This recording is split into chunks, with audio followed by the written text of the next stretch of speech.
Page 16, This Old Man. It's a very well-known melody. Kids like this, and this is a nice little arrangement of it. So let's take a look at it. It looks kind of ugly at the beginning, but you just got to kind of get into it and look at it a little more deeply. Sometimes it works out. It's not so ugly. Other times it turns out it really is ugly. Well, we'll find out. I look it over. It's about a page and a half long. Treble and bass clef. 1 sharp in the key signature. We're in the key of G major, so make sure you're doing the G major scale. And C for common time, or 4/4 time. Okay. Both hands are busy, so I'm going to take it one hand at a time because we got these accidentals, these flat signs stuck in there. We need to make sure we got that worked out. And there's a few eighth notes too. Right hand, you're starting here, that puts you here. And it's a 1, 2, and then second major B flat. Since their fingers on B, I'm going to use it on the B flat. And then again, and again, since second finger's on the A, I'm going to use it on the A flat. And there's no rule says you have to do that. It's just generally that's what you'll do when you're trying to work out a fingering. Your first choice is whatever finger's playing the white key will play the black, and then you have to adjust it. A lot of times it doesn't work, you have to adjust it. Here we're just doing that. And the rhythm for the last 2 measures of the first line, because you have that tied note. 1, 2, 3, 4, 1, 2, 3. See, tied notes throw people. I can't do that, I don't understand it. Well, take out the tie temporarily and just play all the notes. You do that, it's just quarter notes.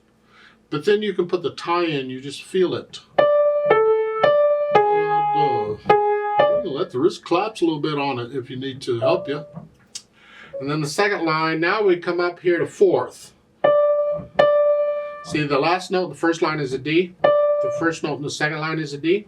That's a repeated note. Remember, we can change hand positions on repeated notes, and that's what we're doing with the 4. Eventually, you want to get to where you can do that without looking at the keyboard eventually.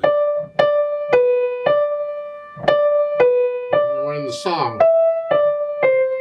Okay. Now, top of page 17, scratch up a little bit. We're in this position. We were in this position. We went to this position, and page 17, we got to come back down here. So we're just scrunch up a little bit in the 5th finger. 1, 2, 3, 4, and then 1 in, 2 in, 1 in, 1 in, 2 in, 3. Okay. Now at the end of the first line on page 17, you're here, and page 17, you need 4th finger. So you're just going to reach up a little bit and use 4th finger. We're coming back up. We're kind of moving around between these 2 positions. Let's go down to the last line. You're here, and then B flat. Now we have the A and D together, and A flat again, that's fine, and then here. I don't know what the old man's doing on there, but okay. Left hand, at the beginning you're here. It's the same note names as the right hand, so basically. But however, that changed. So again, we have repeated A flats there for the left hand. This is the last 2 measures of the first line. Here, we're going to play A flat again. Now I'm going to use 2nd finger. I just changed hand positions on the repeated note. And then you lift up and come up. That's okay, just lift up. There's a better fingering, but we'll just use this for now. So the second line, 1, 2, 3, 4, 1, 2, 3, 4, 1, 2, 3, 4. This is the primary chords. Let's go to the second line on page 17. You're down here. Now you ended the first line here. Just lift up and come down. That's it, just come down. And 2s, we're kind of spread out a little bit. We're sort of in this position. You're staying there for this whole thing. It's a very common pattern in piano. And then for the last line, you're here. Just got here. That's thumb. Here. 4th finger again. We can do the same finger like this because we have rests. If we didn't have the rest, I'd have to use a different fingering. So it's rest, rest. Put the hands together. What could possibly go wrong here? So we're here, playing the same note names, same rhythm. Now the left hand comes down. Left left hand comes up and the right hand goes up one here and here. Both hands are moving a little bit. You have to look down at the keyboard, of course, when you do that, but hopefully you can get to where you can go from here to here. Practice that if you have to, over and over, so you can get that feel for it. And then second line.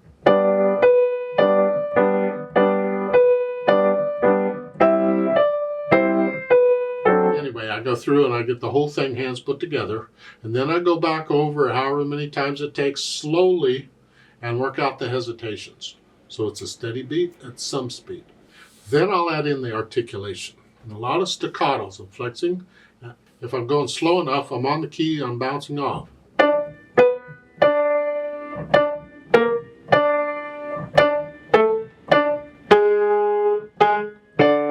Then in the second line, it's connected here and staccato here.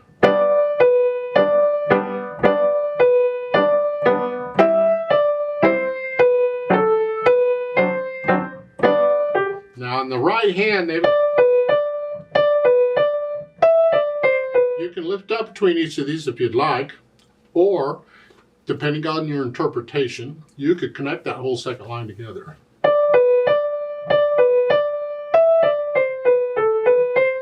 That's different ways of interpreting the piece. I'll leave that between you and your teacher. I'm going to go ahead and separate it like they're saying. Lift up, lift up. Here. That's all right.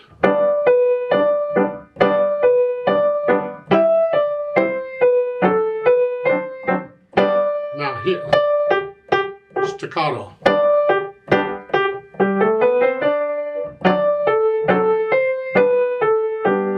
The second line on page 17, this is all pretty connected. This left hand, connect it. So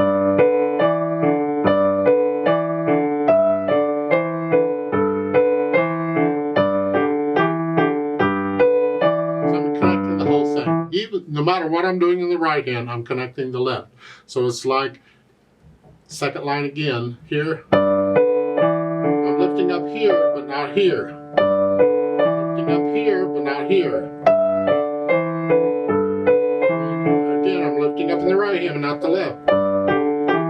You get the idea.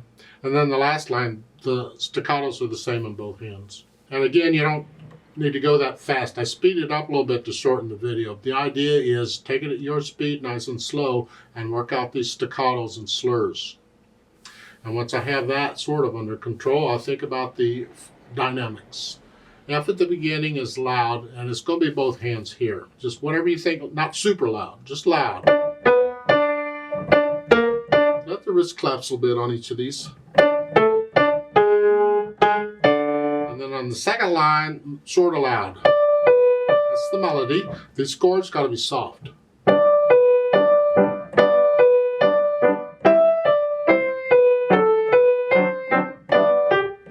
And page 17, second line, come down to sort of loud.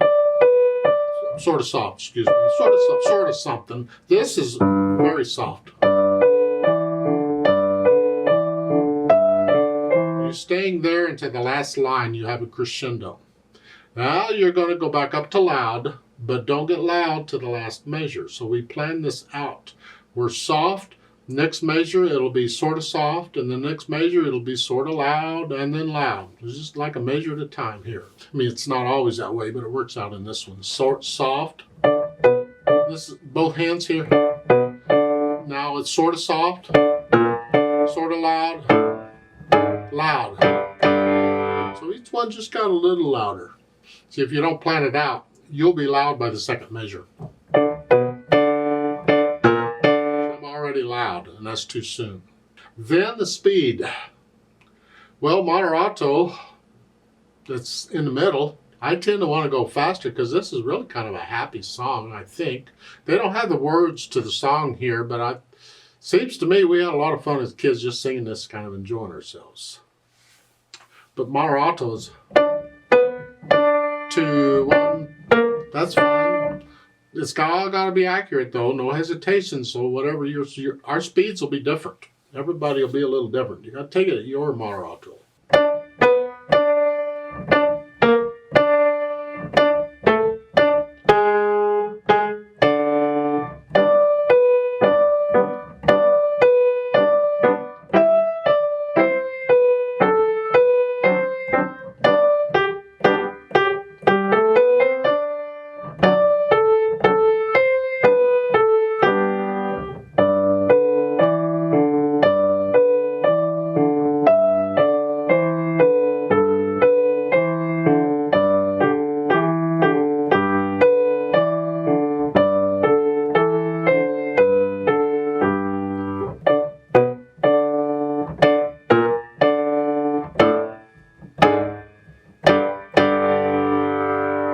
please don't copy me. That's just one way of doing it.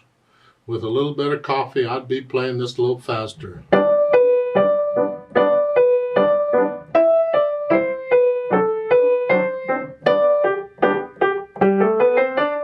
I'd be having fun with it, but it has to be accurate, so you decide. A word of caution over here on page 17, on the first line, second measure with the eighth notes.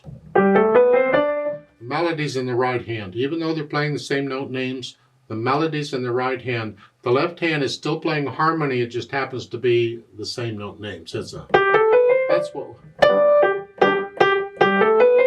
want to hear that. Just keep this soft in the background. Remember the natural accents? 1, 2, 3, 4. 1, 2, 1, 2, 3.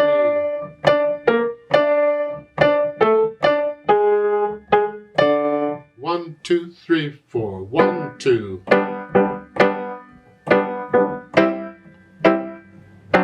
Feel them.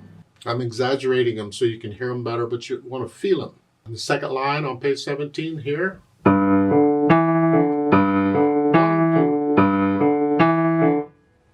Feel them all the way through. Always feel the natural accents. That's part of interpreting the music.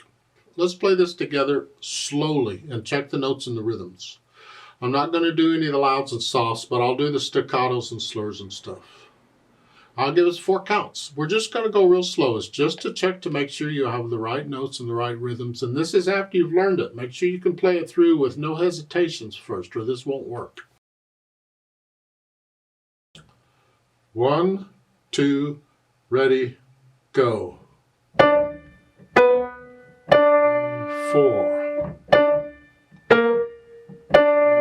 4.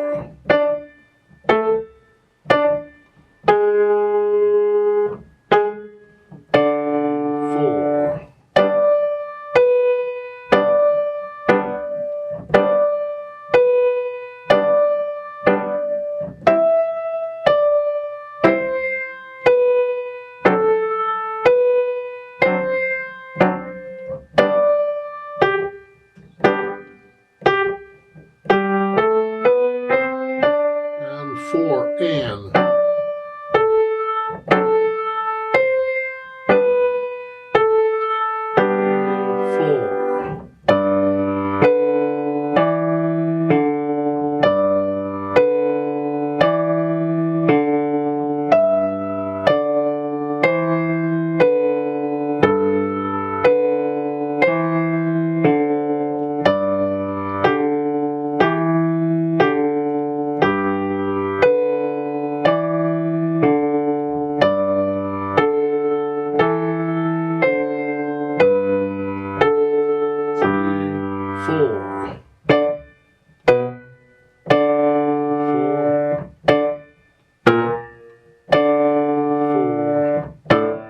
2, 3, 4.